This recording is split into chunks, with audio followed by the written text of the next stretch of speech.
program-program yang telah kami jalankan yang berlandaskan atau kita lakukan secara kolaboratif, ini nantinya akan dikemas menjadi satu kesatuan dalam sebuah kelembagaan ad hoc yang namanya Center of Excellence in Family Happiness. Upaya kami yang sungguh-sungguh yang nantinya akan disatu pintukan untuk mewujudkan visi misi DKI Jakarta, di mana pada visinya itu akan menjadikan Jakarta ini sebagai kota yang maju, kota yang lestari, berbudaya, yang warganya terlibat dalam mewujudkan keberadaban, keadilan, dan kesejahteraan bagi semua. Dan itu di misi nomor 1, di sana secara jelas tercantum menjadikan Jakarta kota yang aman, sehat, cerdas, berbudaya, dengan memperkuat nilai-nilai keluarga. Ada key words di sana, memperkuat nilai-nilai keluarga dan memberikan ruang kreativitas melalui kepemimpinan yang melibatkan, menggerakkan, dan memanusiakan. Di mana hal ini nantinya akan kita wadahi, sudah ada dasar hukumnya, yaitu Pergub nomor 93 tentang pengelolaan data keluarga terpadu satu pintu, yang mana di pasal 23-nya ini kita ada pesan untuk membentuk Center of Excellence in Family Happiness sebagai sebuah upaya bersama dengan wadah yang ada secara terpadu satu pintu. Jakarta dengan berbagai dinamikanya sudah melibatkan sedemikian banyak orang dalam berkolaborasi, melibatkan masyarakat utamanya yang dari jajaran tim penggerak PKK ini. Itu tadi ya, ada 7.700 tim penggerak PKK-nya dan sudah berbasis digital. Jadi kita sudah betul-betul bertransformasi digital, di mana pendataan keluarga terpadu ini menggunakan aplikasi yang disebut dengan Carik Jakarta. Dan kolaborasi ini telah menghasilkan pendataan hampir 70% keluarga-keluarga di Jakarta ini terdata, di mana salah satu dasar data, basis data ini untuk distribusi bantuan sosial, untuk distribusi masker, untuk distribusi bantuan kebutuhan spesifik perempuan dan anak, nantinya juga salah satu dasar untuk distribusi vaksin, lalu juga sudah dipadankan dengan berbagai data-data yang ada, bantuan sosial, serta sudah kita kembangkan untuk berbagai kepentingan-kepentingan lain. Misalnya untuk update orang-orang yang memiliki comorbid, di mana mereka harus diberikan proteksi lebih.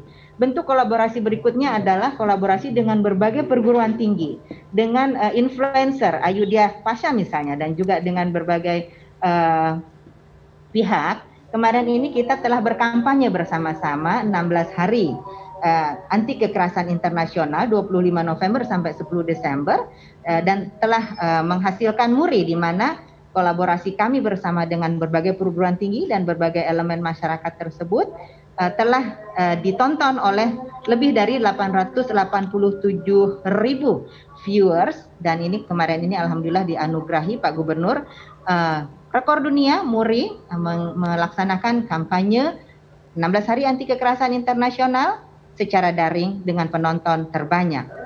Bapak Ibu, teman-teman semua, para pemirsa yang kami hormati, digitalisasi pelayanan ini nanti tidak akan berhenti di sini, tapi kita akan terus dorong agar kita memiliki one stop service berbasis digital yang diwadahi dalam bentuk Center of Excellence in Family Happiness. Ini kira-kira bentuknya nanti ada podcast di sana, ada telecounseling, ada telemedicine, kemudian juga ada berbagai layanan korban tindak kekerasan terhadap perempuan dan anak juga akan kita layani berbasis digital. Ya, memang sudah dari 2006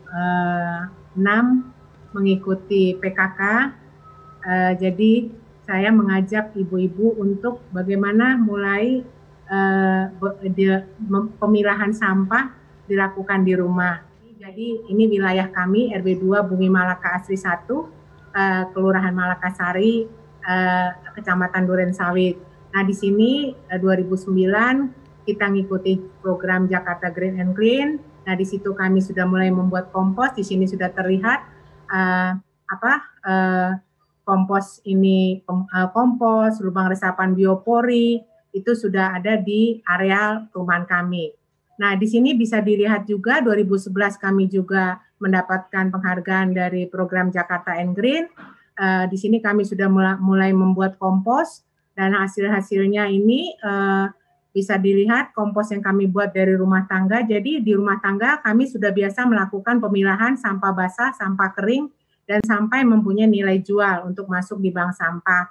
Nah, di sini saya mengajak kaum ibu melalui arisan RT, pengajian, dan kumpulan keluarga dan komunitas-komunitas lainnya.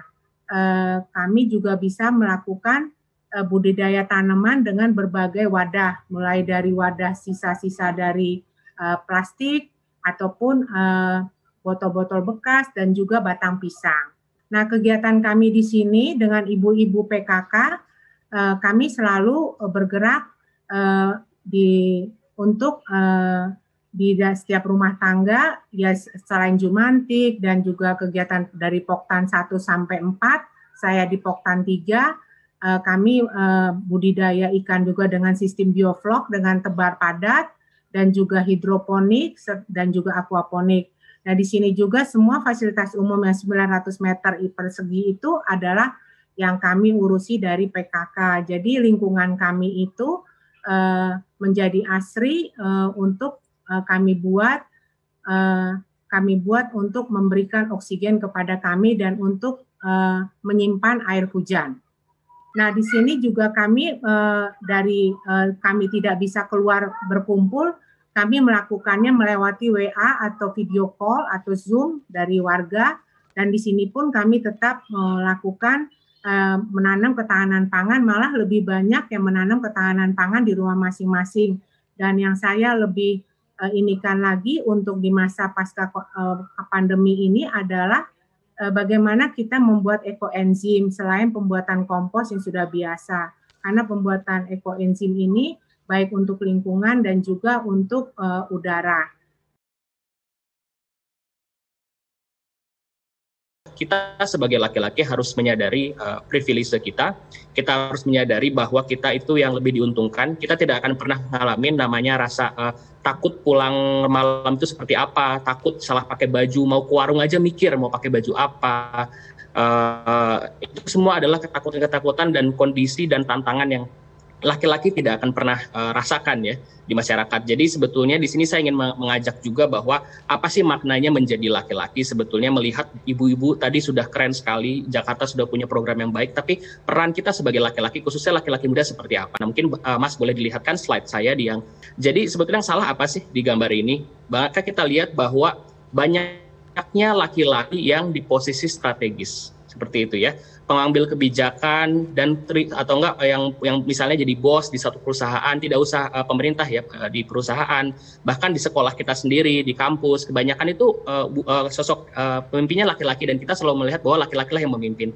Tapi saat laki-laki mengambil keputusan, itu juga akan mewakili teman-teman perempuan ya. Nah, bagaimana itu, apakah sudah mewakili kebutuhan spesifik perempuan atau tidak? Seperti yang tadi saya disebutkan di awal, kondisi kita masih tidak ideal nih, masih banyak pelecehan, dinormalisasi, dan apa yang bisa dilakukan salah satunya adalah mendukung bahwa perempuan harus punya ruang juga untuk bisa menyampaikan yang menjadi concern mereka seperti apa, seperti itu.